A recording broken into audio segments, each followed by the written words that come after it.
Hello friends, welcome to the channel. आज की video का टॉपिक है एरिस्टोटल का पोइटिक्स। बहुत सी यूनिवर्सिटीज में लिटरेरी क्रिटिसिज्म में ये पढ़ाया जाता है, not only in GGS IPU. हाँ, लेकिन जीजीएस आईपीयू का एक बहुत ही इंपॉर्टेंट यूनिट 1 का टॉपिक है। और भी यूनिवर्सिटीज, दिल्ली यूनिवर्सिटीज, इग्नू, इन सब यूनिवर्सिटीज में भी लिटरेरी क्रिटिसिज्म में ये बहुत ही इंपॉर्टेंट टॉपिक है, क्योंकि एंशियंट क्रिटिक्स में से एक बहुत ही इंपॉर्टेंट क्रिटिक रहे हैं एरिस्टोटल। तो हम इनके बारे में पढ़ेंगे आज डिटेल में। Let us proceed to the video now. Poetics बहुत ही बड़ा टॉपिक है और बहुत से इंपॉर्टेंट ऐसे क्वेश्चंस हैं जो हमें इसमें से करने चाहिए। आज की वीडियो में हम लोग इंट्रोडक्शन करेंगे और फर्दर कुछ 5 और 6 वीडियोस और कवर करेंगे एरिस्टोटल से ही रिलेटेड, पोइटिक्स से ही रिलेटेड, जिसमें हम देखेंगे कि क्या क्या इंपॉर्टेंट क्वेश्चंस हैं जो कि हमें कवर करने चाहिए। एरिस्टोटल एक एंशियंट ग्रीक फिलोसोफर थे। मैंने अभी बात की ही, बहुत सी लैंग्वेजेस जानते थे। उनकी राइटिंग्स बहुत सारे सब्जेक्ट्स कवर करती हैं, be it natural sciences, philosophy, linguistics, economics, politics, psychology and arts and many more. ईएसपी याद रख लीजिए, birth 384 BC and died 322 BC. बहुत से एंशियंट वर्क्स तो ऐसे होंगे जो हमें मिले ही नहीं हैं, लेकिन एरिस्टोटल का पोइटिक्स उनमें से नहीं है। This is the earliest surviving work of Greek dramatic theory and the first extant philosophical treatise to focus on literary theory. तो लिटरेरी थियोरी जिस भी यूनिवर्सिटी में पढ़ाया जाता है, ऐसा नहीं हो सकता कि एरिस्टोटल और प्लेटो को वहाँ ना पढ़ाया जाए। इन दोनों के व्यू पॉइंट्स के बगैर मॉडर्न लिटरेरी वर्ल्ड भी अधूरा है। Aristotle's Poetics is one of the most important works in Western literature and dramatic theory. जैसा कि मैंने बताया, 4th BCE में लिखा गया, अप्रॉक्सीमेट 330 BC, ये आप लिख सकते हैं। इम्पॉर्टेंट टेक्स्ट है ड्रामा के लिए, पर्टिकुलरली ट्रेजिडी के बारे में बहुत अच्छे से बताता है। ट्रेजिडी के क्या कैरेक्टरिस्टिक्स होने चाहिए, that we will come to know in this video and many further videos. आगे आने वाले वीडियोस में हम लोग ऐसे टॉपिक्स करेंगे और इस वीडियो में हम इंट्रोडक्शन कर रहे हैं। तो अब आप जो भी क्वेश्चंस करेंगे ना मेरे फर्दर वीडियोस में, तो जो इंट्रोडक्शन हम आज करें उसको शॉर्ट में ज़रूर ऐड कर लीजिए। जैसे कि ये इंट्रोडक्शन और ईयर की इंट्रोडक्शन एरिस्टोटल ने लिखा है, ये तो ऑब्वियसली आप लिखेंगे ही। तो it is written by Aristotle and a great treatise about drama and specifically tragedy. उसके बाद आप ये लाइन लिख सकते हैं, it is a short treatise that consists of 26 chapters and around 50 pages. ये क्वेश्चन आपके एमसीक्यू के लिए भी इम्पॉर्टेंट है। फोकस करता है ट्रेजेडी पर, एपिक पर और ड्रामेटिक फॉर्म ऑफ आर्ट पर। Aristotle and his followers did not consider poetics a proper work as they did politics and rhetoric. तो उस वक्त शायद उनके लिए जब उन्होंने लिखा होगा इतना इम्पोर्टेंट वर्क नहीं होगा, उन्होंने सोचा भी नहीं होगा कि हजारों साल बाद इस वर्क को पढ़ाया जाएगा, क्योंकि एरिस्टोटल रेटोरिक और पॉलिटिक्स में ज़्यादा इन्वॉल्व थे। पोइटिक्स बेसिकली कंसर्न्ड है माइमेसिस के साथ। माइमेसिस एक ग्रीक वर्ड जिसका मतलब अगर हम लूजली ट्रांसलेट करें तो रिप्रेजेंट करना किसी चीज़ को और इमिटेट करना। इमिटेशन वैसे एग्जैक्ट कॉपी हो जाता है, लेकिन better word is representation. In ancient Greece, जहाँ पर एरिस्टोटल रहते थे, लिखते थे, अपनी आर्ट प्रैक्टिस किया करते थे, विजुअल आर्ट, पोइट्री, उन्होंने माइमेटिक वर्ड ये कंसिडर किया और देखा कि हम सब राइटर्स या जितने भी राइटर्स हैं, जितने भी आर्टिस्ट्स हैं, अपने आसपास के नेचर को ही इमिटेट करते हैं अपनी आर्ट में, चाहे वो कोई पेंटिंग हो, चाहे वो कोई पोइटिक वर्क हो। तो सबके लिए मिमेसिस बहुत ही ज़रूरी है। नेचर से इंस्पायर होना, नेचर से इंस्पायर होकर कुछ इमिटेट करना, कुछ रिप्रेजेंट करना।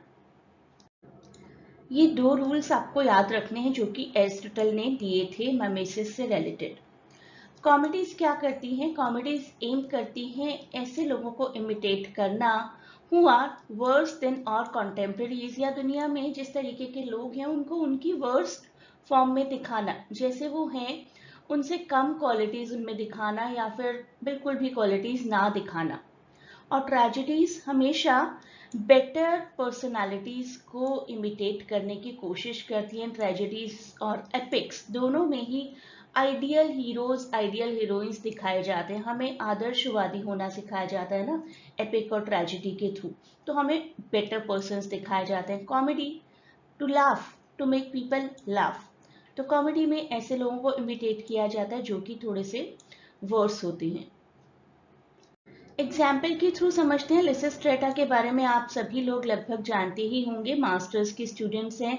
लिसिस्ट्रेटा एक एंशियंट ग्रीक कॉमेडी है बाय एरिस्टोफेनिस और ओरिजिनली 411 बीसी में परफॉर्म हुई थी, लगभग contemporary of Plato and Aristotle we can से।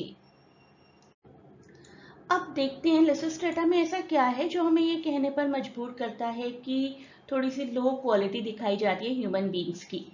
In Lysistrata, Aristophanes portrays a humorous scenario जहाँ पर सारी फीमेल्स के लीडर बन गए Lysistrata and they are withholding physical relationship from their husband to force them to end the Peloponnesian War. तो सारी females ने अपने हस्बैंड से विड्रॉ कर लिया है, अलग रहने लगी हैं और कह रही हैं कि हम तुम्हारे साथ सिर्फ तभी आएंगे जब तुम इस वॉर से वापस आ जाओगे, इस वॉर को एंड कर दोगे। Females are not liking this war. The play depicts exaggerated, humorous situations and characters जिनके अंदर काफी flaws हैं, काफी stubborn हैं, काफी irrational characters दिखाए गए। तो जब भी हमें कॉमेडीज दिखाई जाती है, even in today's movies, specifically the south Indian movies, जो स्पेसिफिकली एक कॉमिक कैरेक्टर रखा जाता है, तो ऐसा दिखाया जाता है कि कंप्लीटली फूलिश है, इतना फूलिश कि रियलिटी में कोई ऐसा हो भी नहीं सकता।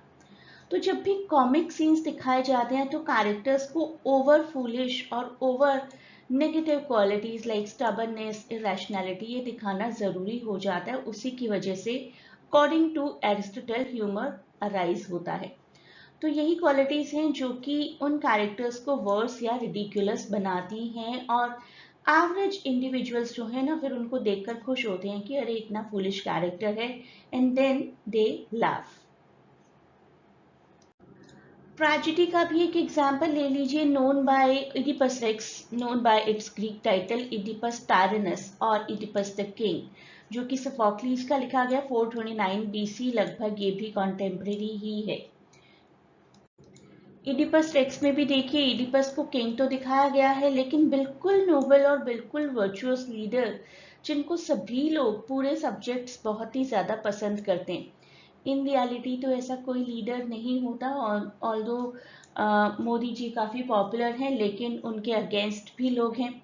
लेकिन जब एपिक्स में और ट्रेजेडीज में हीरो का कैरेक्टर लिखा जाता है तो बिल्कुल ऐसे कि everybody has a liking for that person. जैसे हमारा इंडियन एपिक ही देख लीजिए, तो हम राम राज्य वर्ड यूज करते हैं ना, दैट इटसेल्फ मीन्स कि भगवान राम में सारी क्वालिटीज थी जो कि उनकी प्रजा लाइक करेगी। लेकिन कहीं ना कहीं एक ट्रैजिक फ्लॉ दिखाया जाता है जो उनके डाउनफॉल की तरफ लीड करता है, और वो ट्रैजिक फ्लॉ लगभग सभी कैरेक्टर्स में एटलीस्ट ट्रेजिडीज में दिखाया जाता है, may be not an epic, लेकिन ट्रेजिडी का मतलब ही ये ना कि हमें डाउनफॉल दिखाना है, तो उस डाउनफॉल के लिए हमें हीरो का एक ट्रैजिक फ्लॉ दिखाया जाता है। ट्रैजिक फ्लॉ के बारे में अभी डिटेल में बात करेंगे फर्दर वीडियोज में। आज as an example of tragedy सिर्फ हम इडिपस रेक्स को कवर कर रहे हैं। तो ट्रेजिडी इस तरीके से दिखाई जाती है कि हमारा हीरो बहुत वर्चुअस है, बहुत नोबल है, उससे एक गलती हो गई है जिसकी वजह से उसका डाउनफॉल हुआ है, तो which is portrait with a deep sense of tragedy and pity. लेकिन उसके साथ साथ भी हमारी पूरी सहानुभूति उस कैरेक्टर के साथ रहती है, हम उस कैरेक्टर को लाइक करना नहीं छोड़ते। The play focuses on high status and moral stature of Oedipus, making his eventual suffering all the more profound. तो जो सफरिंग होती है उसकी वजह से हम उस कैरेक्टर को और ज्यादा पसंद करने लगते हैं और ज्यादा सहानुभूति जो रखते हैं उस कैरेक्टर के साथ, तो we start keeping a soft corner for that particular character. तो उस कैरेक्टर को बहुत ही हाई लाइमलाइट में दिखाया जाता है कि ये कैरेक्टर बहुत ही अच्छा और इसके जैसा कोई नॉर्मल ह्यूमन बीइंग पॉसिबल ही नहीं है। तो अभी हमने जिन पॉइंट्स पर फोकस किया है उसको मैं रिवाइज करवा देती हूँ। एरिस्टोटल पोइटिक्स, ऑथर का life span 384 to 322 BC, ancient Greek philosopher, poetics ये वर्क है जो कि 4th सेंचुरी में लिखा गया, मोस्ट प्रोबेबली 330 BCE। सिग्निफिकेंस क्या है कि ये अर्लीस्ट सर्वाइविंग वर्क है। इससे पहले के काफ़ी वर्क्स हैं जो सर्वाइव नहीं रहे होंगे। Principle of tragedy, epic poetry, ये सब कुछ हमें दिखाया गया है। माइमेसिस पर कॉन्सेंट्रेट किया गया है। आर्ट को as an imitation of reality दिखाया गया है, इंक्लूडिंग ह्यूमन नेचर। हमारा नेचर भी हमारे आसपास के नेचुरल चीज़ों से इंस्पायर होता है। सबसे बड़ा एग्जाम्पल तो हमारी लैंग्वेज है। लैंग्वेज की कितनी सारी थियरीज हैं कि नेचर से आवाज़ें लेकर धीरे धीरे धीरे लैंग्वेज डेवलप हुई।